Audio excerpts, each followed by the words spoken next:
छतरपुर शहर में फैली अवैध कॉलोनियों की वजह से रहने वाले काफ़ी परेशानी में हैं। दरअसल कई भूमाफिया सिर्फ ज़मीनें खरीद कर प्लॉट काट देते हैं। लोगों को बड़े बड़े सब्ज़ बाग दिखाए जाते हैं। उन्हें नालियाँ, सड़क और बिजली पानी जैसी तमाम सुविधाओं के बारे में प्लॉट बेचते वक्त बताया जाता है, लेकिन प्लॉट बिकते ही ये भूमाफिया कहाँ गायब हो जाते हैं, इसकी कोई जानकारी किसी को नहीं रहती। ऐसे ही पड़ताल जब हमने की तब पता चला कि शहर में ऐसी तमाम कॉलोनियां हैं जहां पर लोगों को सब्ज़बाग दिखाए गए और उसके बाद ये भूमाफिया वहां से गायब हो गए।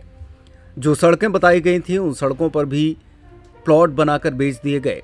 नालियों के नाम पर पानी सड़कों पर बह रहा है, लाइट की व्यवस्था नहीं है और कई खाली पड़े प्लॉटों में घास फूस उगाने की वजह से जहरीले जीव जंतु भी निकलते हैं, जिसकी वजह से लोग परेशान हो रहे हैं। रहवासियों ने कहा कि वे नगरपालिका को टैक्स भी भरते हैं, लेकिन नगरपालिका का इस तरफ बिल्कुल भी ध्यान नहीं है। उनके वार्ड में न तो कचरा गाड़ी आती है, न ही साफ सफाई होती है और न ही अन्य व्यवस्थाओं की ओर नगरपालिका का ध्यान है, जबकि नगरपालिका टैक्स बराबर वसूलती है। ऐसे में सवाल ये उठता है कि आखिरकार इन अवैध कॉलोनियों पर प्रशासन क्या कार्रवाई करेगा। आपका शुभ नाम?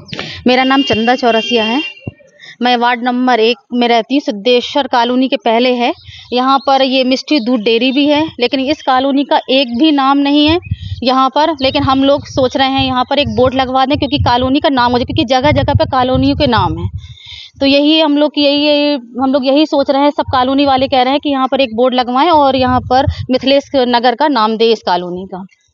किस तरह की यहाँ पे अवस्था है? लाइट नहीं है? लाइट तो रहती भी है, नहीं भी रहती है। लाइट का तो ऐसा है कि चलिए ठीक है, वो तो कर सकते हैं हम लोग, लेकिन यहाँ पर ना नाली है, ना सड़क है। बड़ी दिक्कत है, क्योंकि बारिश के टाइम पे क्या होता है, यहाँ पर निकल पाना बड़ा मुश्किल हो जाता है। ना गाड़ी निकल पाती है, ना कुछ निकल, इतने पैर आधे इसमें यहाँ पर डूब जाते हैं हम लोग। बच्चे भी नहीं खेल पाते। और एक तो एक कीटाणु, मतलब कि जानवर इतने निकलते हैं। एक तो सांप हैं और ये क्या कहते हैं, बिच्छू, ये इतने निकलते हैं कि आए दिन तो सांप बिच्छू मारे जाते हैं और वो भी हत्या का पाप लगता है। प्लाटिंग की है यहाँ पर, ना सड़क की व्यवस्था की गई थी? नहीं की गई थी। जैसे प्लॉटिंग की है, जब हम प्लॉटिंग हुई थी यहाँ पर, तो हम लोग एक्चुअली बाहर थे। जब हो गई, जब हम लोग यहाँ रहने भी लगे हैं यहाँ पर, तब भी यहाँ पर सड़क की व्यवस्था भी नहीं है और ना ही नाली की व्यवस्था है। हम लोग ने 2-3 बार एप्लीकेशन भी दी है नगर पालिका में, बोला भी है, तो वो बोल रहे हैं कि बारिश का टाइम निकल जाए उसके बाद हम बनवा रहे हैं सड़क और नाली, क्योंकि यहाँ पर बहुत व्यवस्था खराब है। वार्ड यहाँ पर भी जो वार्ड मेंबर है उनसे भी बोला गया है,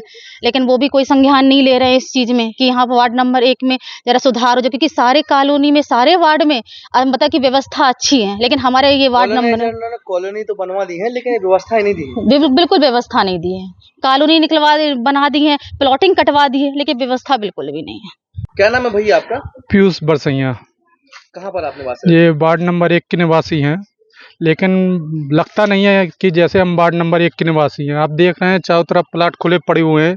जिसके प्लाट है ना तो वो बाउंड्री किए हुए हैं, चारों तरफ कचरा है और सांप वगैरह निकल रहे हैं आए दिन। यहाँ ना कोई मतलब ये नहीं लगता कि हम शहर के निवासी हैं। टैक्स पूरा दे रहे हैं, रोड लाइट अपने पैसों की लगवाए हुए हैं, ना कोई मतलब नगर पालिका से सफाई करने वाला आता है, ना कोई नाली। आप देख रहे हैं चारों तरफ पानी भरा हुआ है। प्लॉट बेचे हैं, क्या उन्होंने आपको सड़क नाली की व्यवस्था की है? उन्हें आज तक वो देखने नहीं आए। जो रोड उनने काटे थे वो भी उनने प्लाट के द्वारा बेच दिए। रोड आगे से ब्लॉक कर दिए, ये रोड ब्लॉक कर दिया, आगे वो रोड ब्लॉक कर दिया। ये क्लोज कैंपस कर दिया हम लोगों का। एक ही रास्ता बचा निकलने के लिए, और बाकी सब मनमानी चल रही है प्लाटिंग वालों की। नहीं होने की वजह से और बारिश के टाइम पे क्या दिक्कत आती है? बारिश भाई साहब निकलना मुश्किल हो जाता है। आप यहाँ 8 बजे के बाद, ये मेन रोड है नानपुरा बस स्टैंड वाला, यहाँ रात को 8 बजे के बाद मतलब ये समझ लो रोज आप आ जाए बारिश में किसी भी दिन, तो रोड पे सांप मिलेंगे आपको। और रोड लाइट है ही नहीं, मेन रोड पे भी रोड लाइट नहीं है।